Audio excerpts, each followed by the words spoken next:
Welcome to Azor, the Lawbringer. As far as opening hand goes, yes, we're going to keep. I like it. We've got 5 lands. We have Fumigate, which is always a fun way to cast a board wipe. And then we also have Arcane Denial, which is always a fun counterspell. Let's go and lead off with Sea Chrome Coast. I think that sounds good. And then next turn we'll get down Colonnade or something. And then we'll go and pass the turn to our opponent. We're playing Azor. Hey, Azor, come back here. There we go. Come back. We're playing Azor, the Lawbringer. Sorry, he ran away real quick.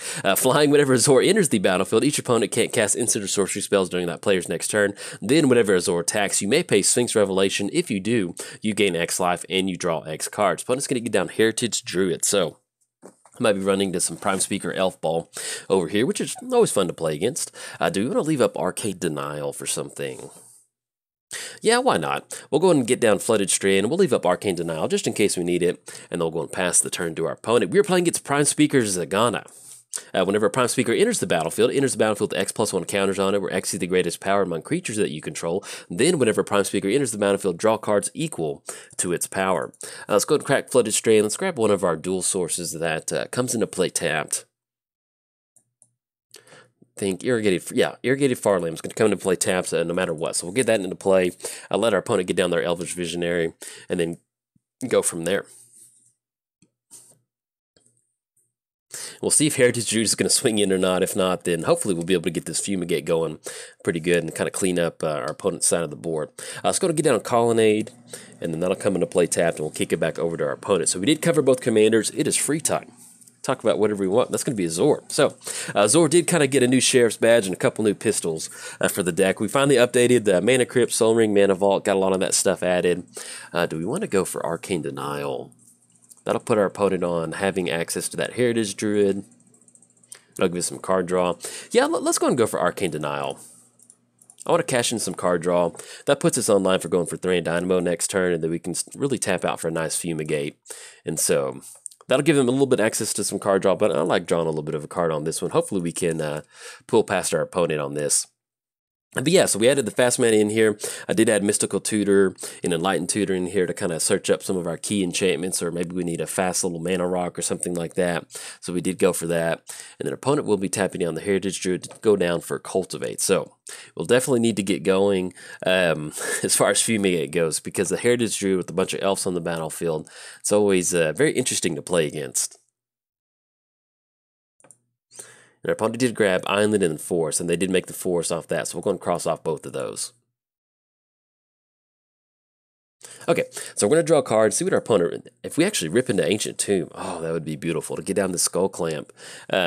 Mystical Tutor, K.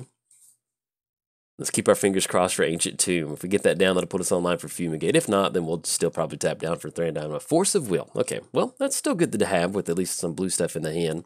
Let's go ahead and get down Plains, and let's go and tap down for Thran Dynamo. That'll still put us online for countering, Prime Speaker. If they don't really have a ton of power and toughness on their side of the battlefield at this point right now. But if something does get down kind of scary, we still have at least Force of Will to kind of back up.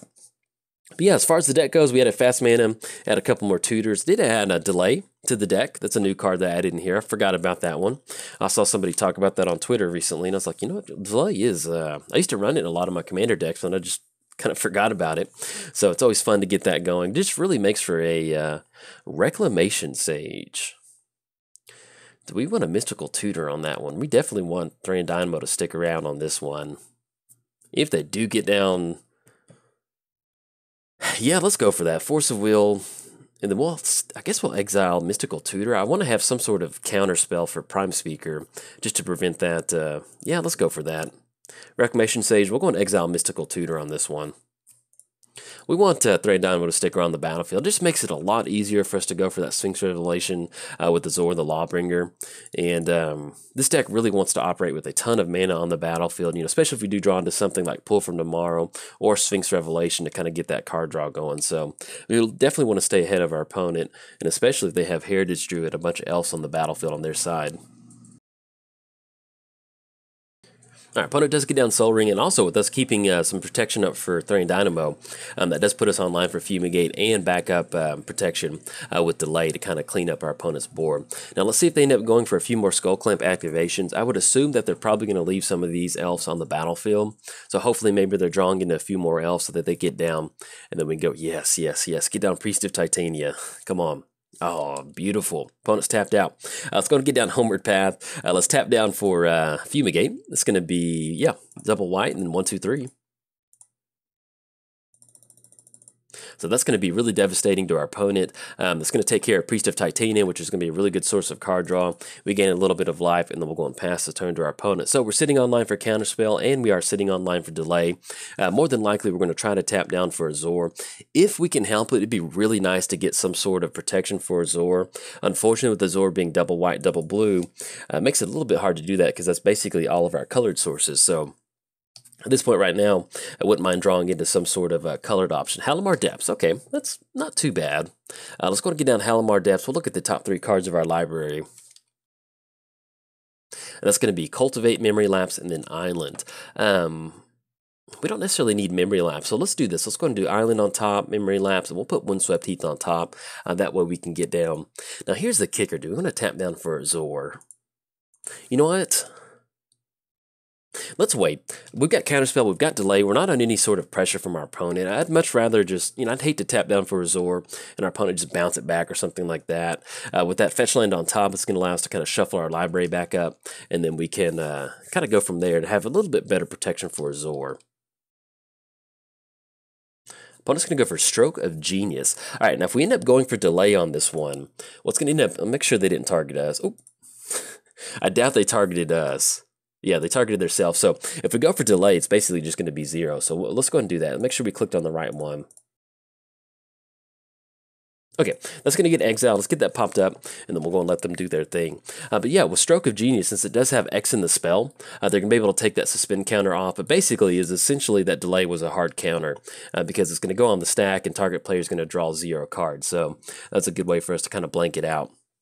Now, that does keep us off the going for the counterspell, but we do, like I mentioned, we need to get some pressure going on our opponent. They only got 2 cards in the hand, so I don't mind tapping out for Azor next turn. Opponent's going to go for Dryad Arbor with Skull Clamp. Yeah, that's fine. Get a little bit of card draw going. And our opponent will tap down for Prime Speaker. Do we want to go for Counterspell on this one? It's basically looking at Skull Clamp on that with 4 cards in the hand. Because we're looking at Azor next turn, it's going to be 1, 2, 3, 4. And then, yeah, 1, 2, 3, 4, the land drop. Yeah, we're fine with Prime Speaker hitting the battlefield. I want to have some protection from Azor, so they're going to be able to at least draw a card off of Prime Speaker. And if they're spending 6 mana to draw a card and then 7 mana, I'm okay with that. All right, they're going to go for Skull Clamp on Prime Speaker.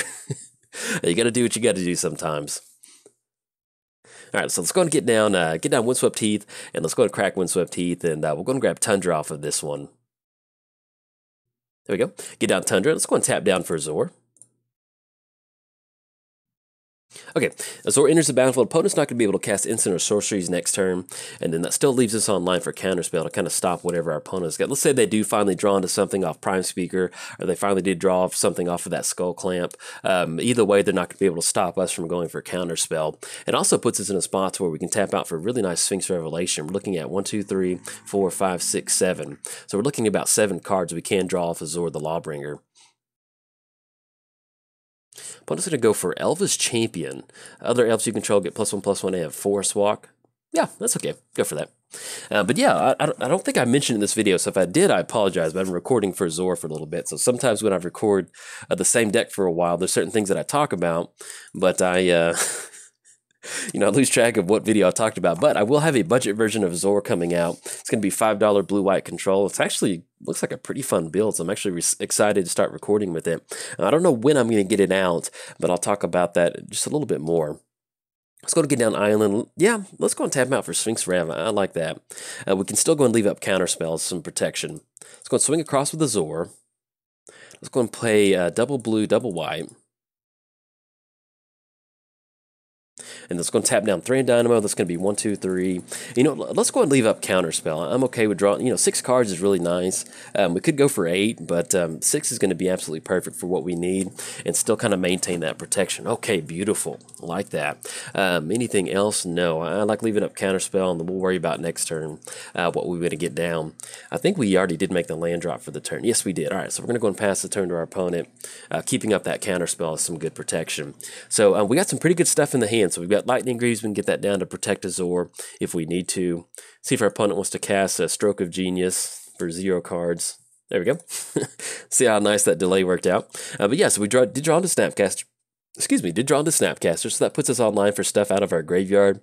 Something like Snapcaster Delay is always a really nice option to go for. Disallow is really good. Let's say that our opponent does get down Prime Speaker. We can go for Disallow and counter that triggered ability from our opponent from Prime Speaker entering the battlefield. That's going to be a 3-1. Yeah, let's go and go for Counterspell. I just want to maintain the card draw on our side of the battlefield. So let's go and go for Counterspell. This is pretty much what you want to happen. All right, opponent's going to scoop it up on this one, but I'm still going to go ahead and post this one up because this is pretty much what blue-white control does. You get down Azor, get down Sphinx Revelation, and really start just kind of going for any sort of denial on our opponent. It really did help out that we had Fumigate in our opening hand. That kind of cleaned up a lot of the elves, but you can see where our opponent didn't get the chance to sound these Simic alarms. Azor, the Lawbringer, got his Sheriff pistol out and said, hey, hold him up there, partner.